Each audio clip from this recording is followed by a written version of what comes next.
Hoje estamos aqui na Lagoa de Iguabinha para gravar o 6º capítulo, 2º dia do livro O Maravilhoso e Bom Deus, de James Bryan Smith. Nesse capítulo, nós falamos sobre Deus e como Ele nos vê e como Ele vê o pecado. Muitos imaginam Deus como um ursinho de pelúcia, como um Deus bonzinho, como um Deus que não enxerga o pecado, que não vê aquilo que a gente faz. Mas Deus, Ele é amor, mas Ele é fogo consumidor. Então, não ache que Deus é só bonzinho, mas Deus, Ele mandou fogo. Deus abriu a terra e engoliu as pessoas. E aí? O que você pensa sobre Deus? Ele é bom? É. Maravilhoso? Sim, Ele é um Deus maravilhoso. Mas acima de tudo, Ele é um Deus justo e é um Deus fiel. Então, mude as suas atitudes. Iremos pecar? Sim. Iremos falhar? Sim. Mas muitas vezes podemos evitar e não evitamos. Então, procure mudar de atitudes. Abandone o pecado. Deixe aquilo que você sabe que não agrada ao Senhor. Vamos iniciar a leitura de hoje com o tema A narrativa de Jesus, a ira e a ação correta de Deus. Com frequência, pensamos em Jesus como alguém suave e manso, alguém que passeava entre os lírios do campo e falava sobre a paz e o amor. Ou imaginamos um Jesus que assobiava na carpintaria com os passarinhos empoeirados em seus ombros. Nem se deu trabalho, é em Cinderela que estou pensando. Apesar disso, ficamos mais confortáveis com um Jesus do tipo Mauricinho do que com aquele que realmente aparece nas páginas da Bíblia. A fim de equilibrar essa perspectiva, precisamos analisar o que Jesus tinha a dizer sobre o julgamento e a ira. As seguintes 5 passagens revelam outra dimensão de Deus. Não fiquem admirados com isso, pois está chegando a hora em que todos os que estiverem nos túmulos ouvirão a sua voz e sairão.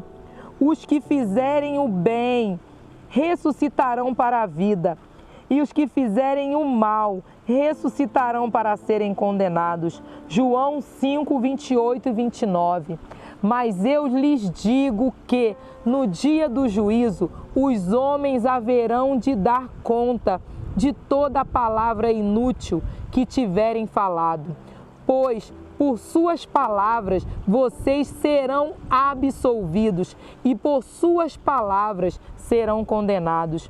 Mateus 16, 36, 37. Pois o Filho do Homem virá na glória de seu Pai, com os seus anjos, e então recompensará a cada um de acordo com o que tenha feito. Mateus 16, 27. Como serão terríveis aqueles dias para as grávidas e para as que estiverem amamentando. Haverá grande aflição na terra e ira contra este povo. Lucas 21, 23. Quem crê no Filho tem a vida eterna. Já quem rejeita o Filho não verá a vida, mas a ira de Deus permanecerá sobre ele. João 3,36. Palavras como condenação e ira não são geralmente associadas a Jesus.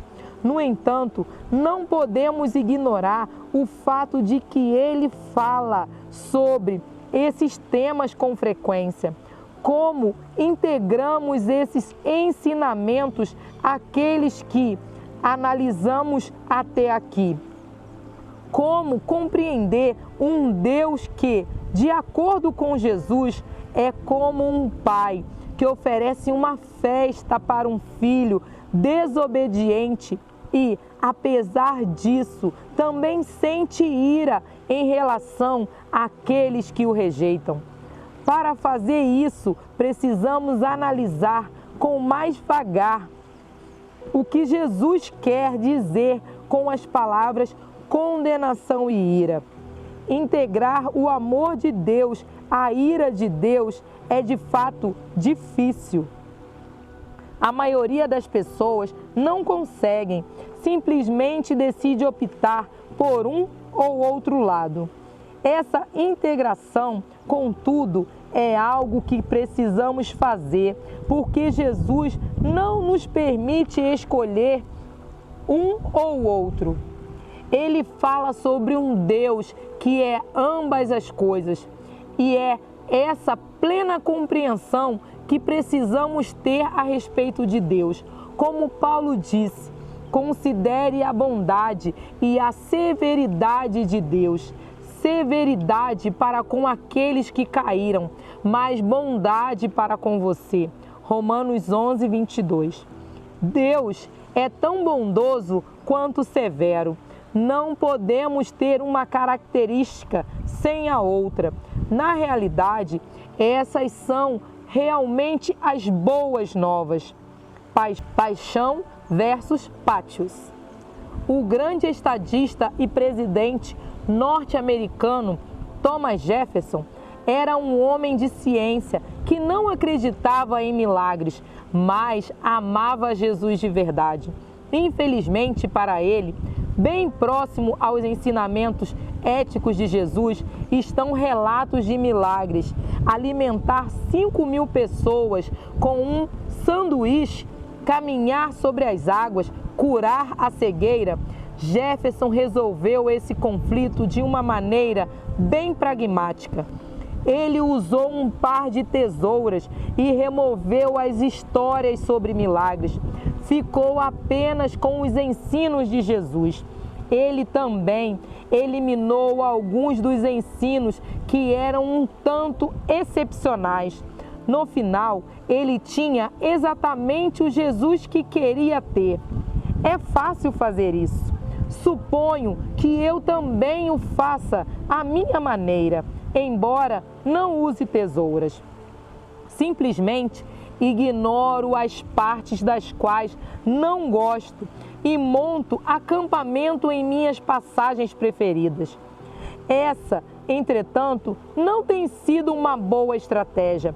Descobri que, ao fazer isso, perco algum aspecto importante de Deus ou da vida cristã. E esse pedaço ausente faz toda a diferença. Uma pessoa parecida com Jefferson é o teólogo do século XIX, Albert Hitch, 1822 a 1889. Ele não aceitava a noção de um Deus irado. Hitch concluiu: o conceito de ira de Deus não tem valor religioso para o cristão. Então, ele reinterpretou o significado de ira. A ira é a consequência lógica da ausência de Deus e não a atitude de Deus em relação ao pecado e ao mal. Muitas pessoas apreciam essa postura porque ela descreve um Deus que está acima do sentimento de ira. Esse Deus passivo-agressivo apenas fica quieto. Esse Deus nos atrai porque nós temos dificuldades de abdicar de nossas projeções humanas, tanto sobre o amor quanto sobre a ira. Quando nos referimos ao amor, geralmente pensamos em uma emoção ou um sentimento irracional. A maioria das canções de amor que ouvimos descreve uma torrente de emoções que uma pessoa sente por seu amado, como se alguém escalasse todas as montanhas e nadasse todos os mares apenas para estar com ela ou com ele. Mas, na realidade, isso não aconteceria de fato. Depois de uma ou duas cadeias de montanhas, a emoção começaria a minguar e o faminto amante poderia realmente preferir um cheeseburger a ser amado. Depois de nadar somente um mar, e vamos pensar em um mar bem pequeno, imagine que o entusiasmo do amor turvaria. Assim, ouvimos que Deus é amor e pressupomos que Deus é louco de amor por nós, mas o amor, particularmente a maravilhosa palavra ágape, deriva do grego, tem uma definição diferente. Amar é, nas palavras de Dallas Willard, querer o bem do outro. Não se trata primeiramente de uma emoção. O amor é um desejo pelo bem-estar do outro, a ponto de que esse tipo de sacrifício pessoal não estaria em seu caminho. Não é que o amor de Deus seja desprovido de emoção.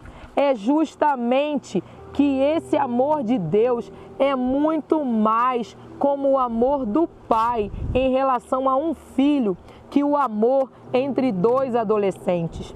Em outras palavras, o amor de Deus não é uma emoção que se ilumina e míngua.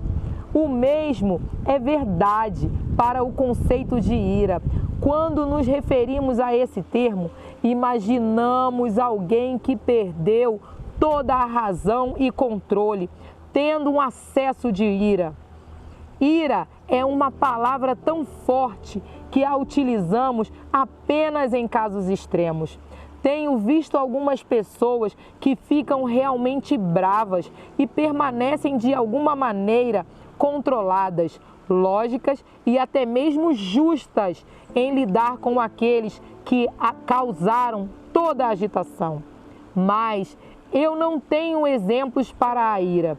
A ira é uma forma polida de descrever alguém que cruzou o estado anterior de zangar em direção a um estado de cólera. Assim como nos referimos à ira de Deus, imaginamos que ele está irracionalmente tomado pela raiva, pronto a fazer cabeças rolar por causa de sua fúria. No entanto, da mesma forma que o amor de Deus não é um sentimento tolo e nécio, mas um desejo consistente pelo bem de seu povo, também a ira de Deus não é uma fúria desvairada, mas uma oposição consistente ao pecado e ao mal. Deus odeia o pecado, dizemos, mas não o pecador. Porém, ainda assim, a ideia de Deus odiar algo ou alguém parece inferior a ele. Temos dificuldades com os conceitos de ira, julgamento e condenação de Deus, porque nossos exemplos dessas coisas são extremamente negativos. A solução para o problema é entender que na Bíblia a ira de Deus é pátios e não paixão. O Anchor-Billy dicionário explica a diferença. Na Bíblia hebraica, a ira de Jafé é retratada de maneira um tanto diferente da ira humana. Em alguns aspectos, trata-se essencialmente de uma distinção entre paixão e pátios. A paixão pode ser entendida como uma convulsão emocional e uma perda de autocontrole. Pátios, por outro lado, é um ato tomado com cuidado e intenção, o resultado de determinação e decisão. A ira de Deus não é como a ira humana, que é uma paixão impulsiva e irracional.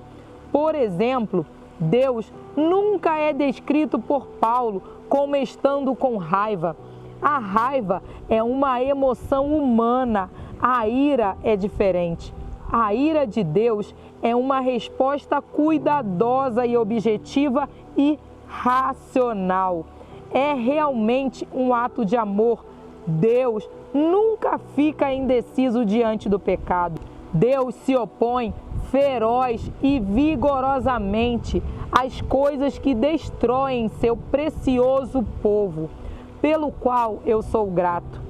É um sinal de amor de Deus. A ira de Deus precisa ser entendida em relação a seu amor. A ira não é um atributo permanente de Deus, embora o amor e a santidade sejam partes de sua natureza essencial.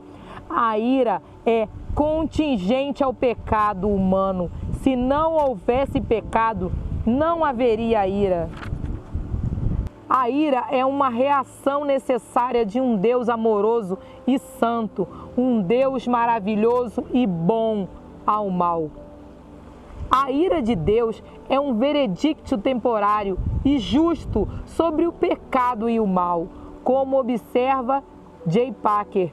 A ira de Deus na Bíblia está sempre relacionada a julgamento e é uma reação correta e necessária a um mal moral objetivo. Packer conclui seu argumento perguntando: um Deus que tivesse tanto prazer no mal quanto tem no bem, seria um Deus bom? E um Deus que não agisse contrariamente ao mal em seu mundo seria moralmente perfeito? Certamente que não. E se o Criador do universo fosse assim indiferente, o universo seria justo? Uma das coisas que nós, humanos, não podemos deixar escapar é o nosso desejo por retidão e justiça. Não quero um universo no qual não haja nenhuma justiça, nem certo e errado. E não quero um Deus que seja indiferente ao mal moral. E aí, que parte do livro muito importante para entendermos como Deus age. Deus, Ele ama o pecador, mas odeia o pecado. Então, volte-se para Deus hoje. Entregue a sua vida a Ele.